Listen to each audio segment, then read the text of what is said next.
Hey, welcome back. We got one more follower while we were off. Kind of appreciate that. Uh, and so when we get to 25, I will go ahead and make a new one of these. And I want to welcome her. The topic we're going to be talking about today is going to be Ginny Thomas and her role in attempting to overthrow the government. And so, without any ado, let's get going.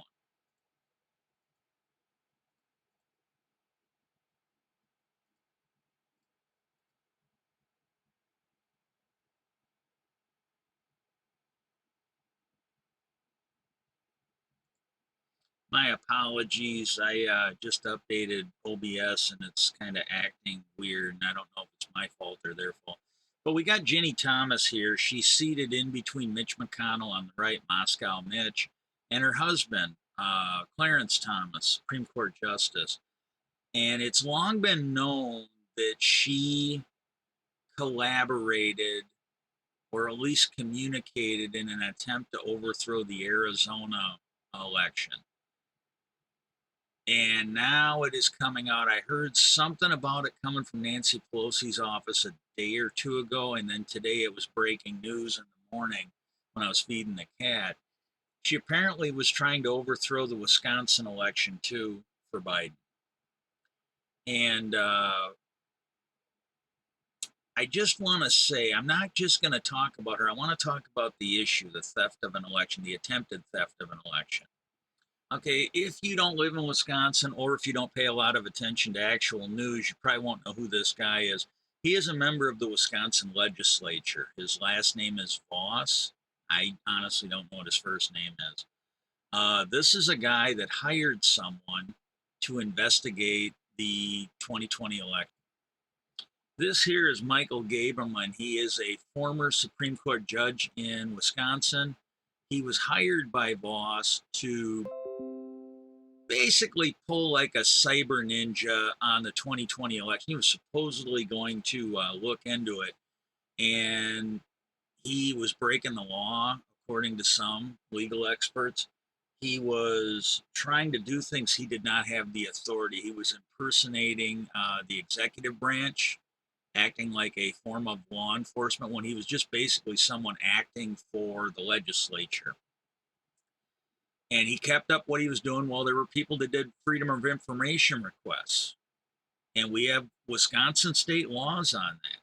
And he refused to follow them. He was given court order to follow the law. He went into contempt of court because he refused to follow a court order. This is a guy that used to be a Supreme Court judge. Let that sink in. And it kept going. And then it seemed like about a day or two after they started arresting Trump's lawyers, he came out and said that he didn't have the records anymore. He destroyed them. He didn't keep records. He destroyed what he had because I think he was trying to avoid. I got my cat here. Yes, she only loves me because it's time. Well, let's see, time it is. Yeah, she figures in another hour or so she deserves lunch, so she's up here putting in her lunch order right now. But no, he got into trouble. He was held in contempt. Voss was brought up on that. I don't know if he wiggled out on him. I haven't heard anything on that. I don't know.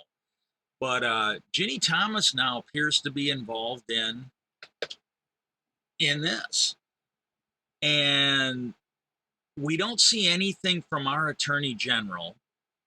And I think what they're doing is they are looking at letting the federal government do it, just like Michigan is.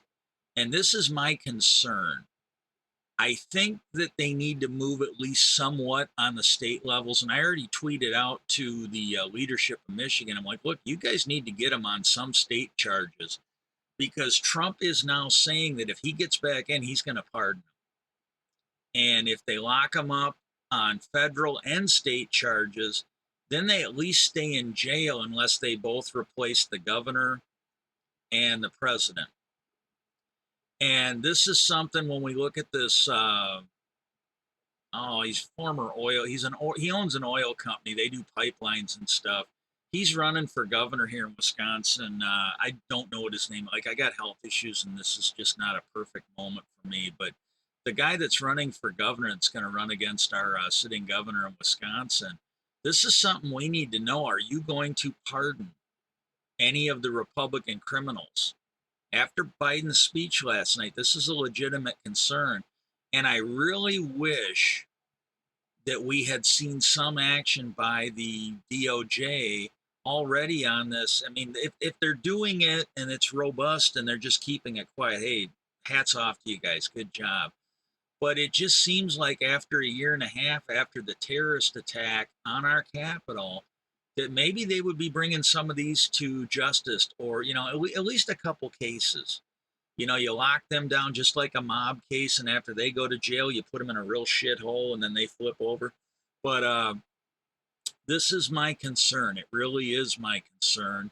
But that's what we got going on now, and I hope that they move on Gableman, Ginny Thomas, and Voss, and everybody else that was in the attempt to illegally overthrow the election in my state and the whole country.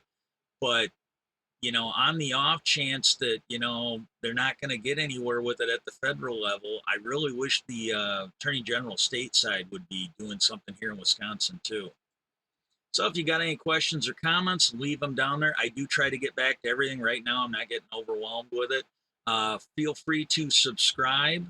As soon as we get to our subscriber level of 25, I will do another one of these, update it, and set a new goal going forward.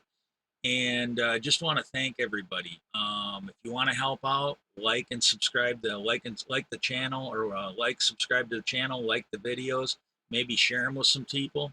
But I just really want to thank everybody that has been helping me get to these goals. I think it's great. So peace out, and I hope everybody has a great day.